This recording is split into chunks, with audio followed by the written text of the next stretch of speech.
The Escape of the Mouse by Andrew Lang. Manadon the prince and his friend Prydri were wanderers, for the brother of Manadon had been slain, and his throne taken from him. Very sorrowful was Manadon, but Prydri was stout of heart, and bade him be of good cheer, as he knew a way out of his trouble. "And what may that be?" asked Manadon. "It is that thou marry my mother Rhiannon, and become lord of the fair lands, that I will give her for dowry. Never did any lady have more wit than she, and in her youth none was more lovely, even yet she is good to look upon.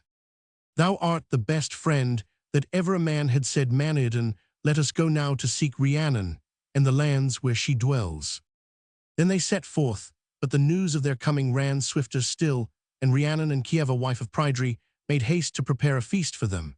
And Manadon found that Prydri had spoken the truth concerning his mother, and asked if she would take him for her husband. Right gladly did she consent, and without delay they were married and rode away to the hunt. Rhiannon and Manadon, Kieva and Prydri, and they would not be parted from each other by night or by day, so great was the love between them. One day when they were returned, they were sitting out in a green place, and suddenly the crash of thunder struck loudly on their ears, and a wall of mist fell between them, so that they were hidden one from the other. Trembling they sat till the darkness fled, and the light shone again upon them. But in the place where they were wont to see cattle and herds and dwellings, they beheld neither house, nor beast, nor man, nor smoke. Neither was any one remaining in the green place, save these four only. "Whither have they gone, and my host also?" cried Manadon. And they searched the hall, and there was no man, and the castle, and there was none, and in the dwellings that were left was nothing save wild beasts.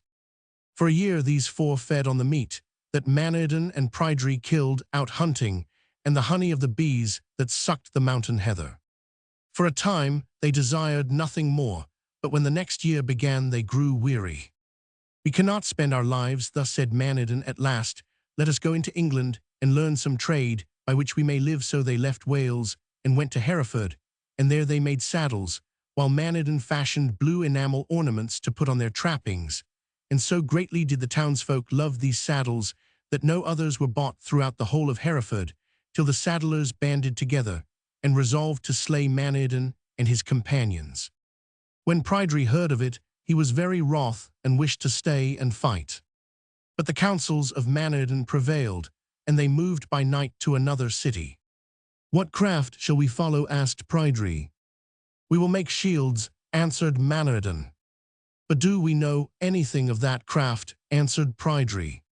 "We will try it," said Manadon, and they began to make shields, and fashioned them after the shape of the shields they had seen, and these likewise they enameled, and so greatly did they prosper that no man in the town bought a shield, except they had made it, till at length the shield-makers banded together, as the saddlers had done, and resolved to slay them.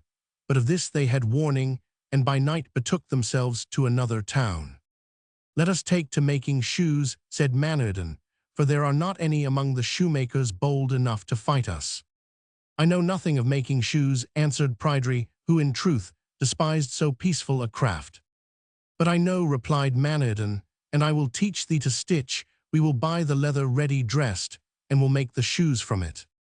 Then straightway he sought the town for the best leather, and for a goldsmith to fashion the clasps, and he himself watched till it was done, so that he might learn for himself soon.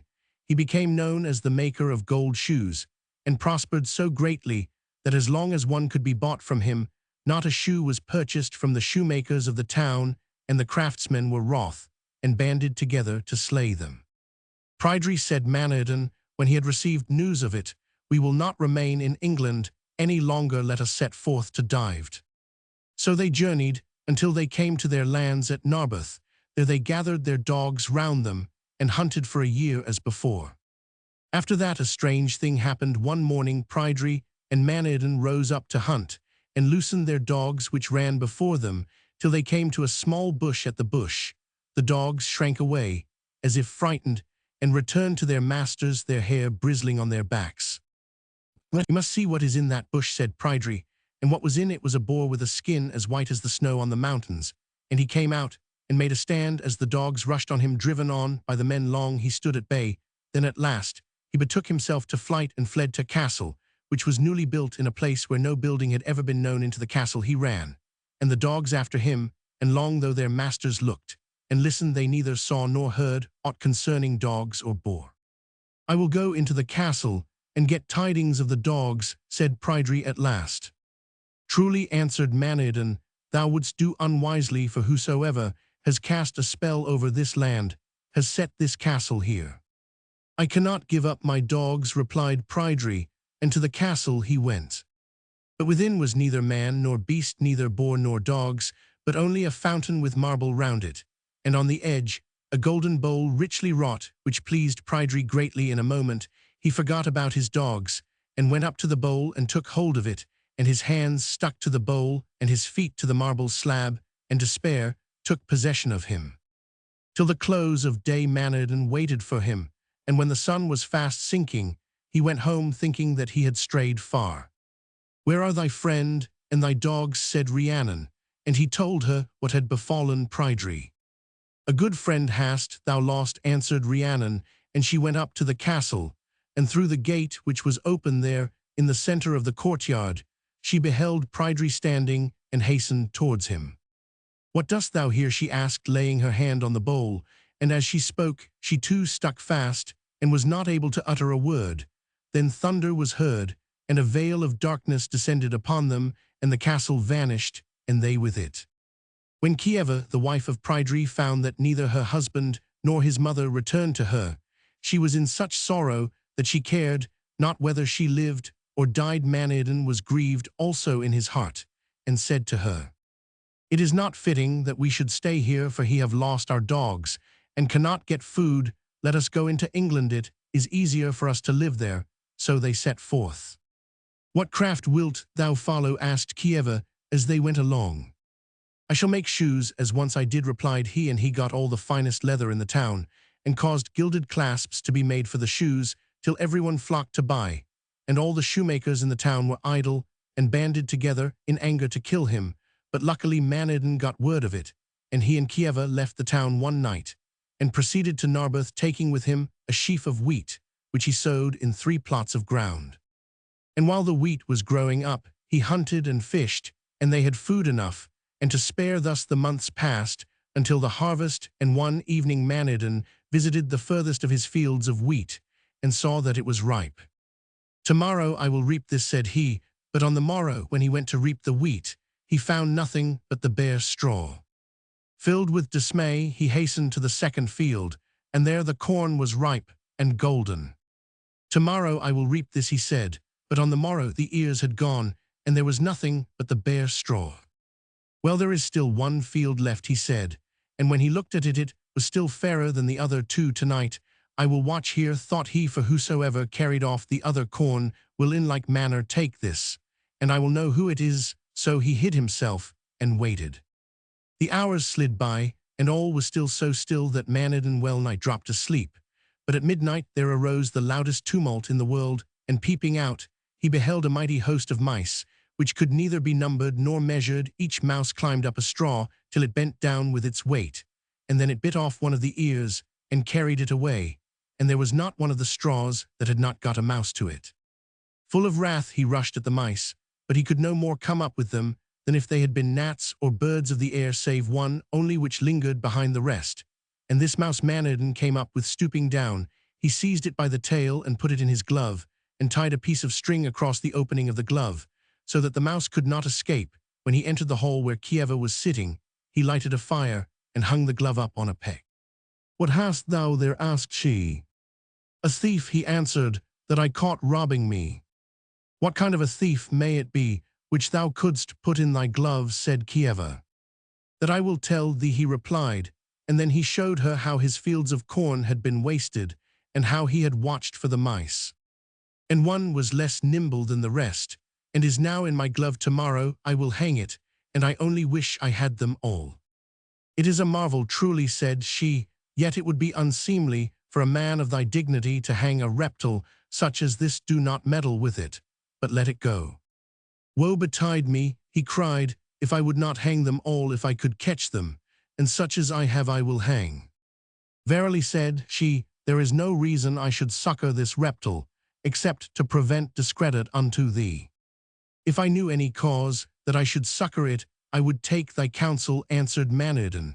But as I know of none, I am minded to destroy it. Do so then, said Kieva. So he went up a hill and set up 2 forks on the top, and while he was doing this, he saw a scholar coming towards him, whose clothes were tattered. Now it was 7 years since Manadon had seen man or beast in that place, and the sight amazed him. Good day to thee, my lord, said the scholar. Good greeting to thee, scholar, whence dost thou come? From singing in England, but wherefore dost thou ask? Because for 7 years no man hath visited this place. I wonder where I will, answered the scholar, and what work art thou upon? I am about to hang a thief that I caught robbing me. What manner of thief is that, inquired the scholar? I see a creature in thy hand like upon a mouse, and ill does it become a man of thy rank to touch a reptile like this. Let it go free. I will not let it go free, cried Manadon. I caught it robbing me, and it shall suffer the doom of a thief. Lord, said the scholar, sooner than see a man like thee at such a work, I would give thee £1, which I have received as alms, to let it go free. I will not let it go free, neither will I sell it. As thou wilt, Lord, answered the scholar, and he went his way. Manadon was placing the crossbeam on the 2 forked sticks, where the mouse was to hang, when a priest rode past. Good day to thee, Lord, and what art thou doing? I am hanging a thief that I caught robbing me. What manner of thief, Lord? A creature in the form of a mouse, it has been robbing me, and it shall suffer the doom of a thief. Lord, said the priest, sooner than see thee touch this reptile, I would purchase its freedom.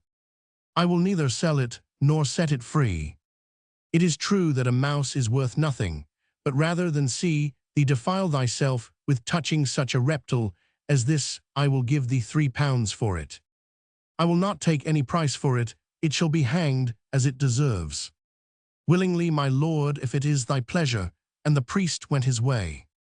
Then Manadon noosed the string about the mouse's neck, and was about to draw it tight, when a bishop, with a great following and horses bearing huge packs, came by. What work art thou upon? Asked the bishop, drawing rein. Hanging a thief that I caught robbing me. But is not that a mouse that I see in thine hand? Asked the bishop. Yes, that is the thief, answered Manadon. Well, since I have come at the doom of this reptile, I will ransom it of thee for £7, rather than see a man of thy rank touch it. Loose it, and let it go. I will not let it loose. I will give thee £24 to set it free, said the bishop. I will not set it free for as much again. If thou wilt not set it free for this, I will give thee all the horses thou seest, and the 7 loads of baggage. I will not set it free. Then tell me at what price thou wilt loose it, and I will give it. The spell must be taken off Rhiannon and Prydri, said Manadon. That shall be done. But not yet will I loose the mouse. The charm that has been cast over all my lands must be taken off likewise. This shall be done also. But not yet will I loose the mouse till I know who she is. She is my wife, answered the bishop. And wherefore came she to me? Asked Manadon. To despoil thee, replied the bishop, for it is I who cast the charm over thy lands, to avenge Gwal the son of Clud my friend. And it was I who threw the spell upon Prydri to avenge Gwal for the trick that had been played on him in the game of Badger in the Bag. And not only was I wroth, but my people likewise. And when it was known that thou wast come to dwell in the land, they besought me much to change them into mice, that they might eat thy corn the first and the second nights. It was the men of my own house that destroyed thy 2 fields, but on the 3rd night my wife and her ladies came to me, and begged me to change them also into the shape of mice, that they might take part in avenging Gwal. Therefore I changed them, yet had she not been ill and slow of foot, thou couldst not have overtaken her still. Since she was caught, I will restore thee Prydri and Rhiannon, and will take the charm from off thy lands. I have told thee who she is, so now set her free. I will not set her free, answered Manadon, till thou swear that no vengeance shall be taken for his either upon Prydri, or upon Rhiannon, or on me. I will grant thee this boon, and thou hast done wisely to ask it, for on thy head would have lit all the trouble set now my wife free. I will not set her free till Prydri and Rhiannon are with me. Behold, here they come, said the bishop.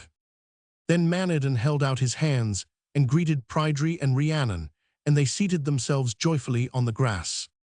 Our Lord, hast thou not received all thou didst ask, said the bishop. Set now my wife free. That I will gladly, answered Manadon, unloosing the cord from her neck, and as he did so, the bishop struck her with his staff, and she turned into a young woman, the fairest that ever was seen.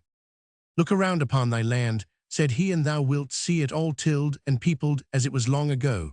And Manadon looked and saw corn growing in the fields and cows, and sheep grazing on the hillside and huts for the people to dwell in, and he was satisfied in his soul. But one more question he put to the bishop.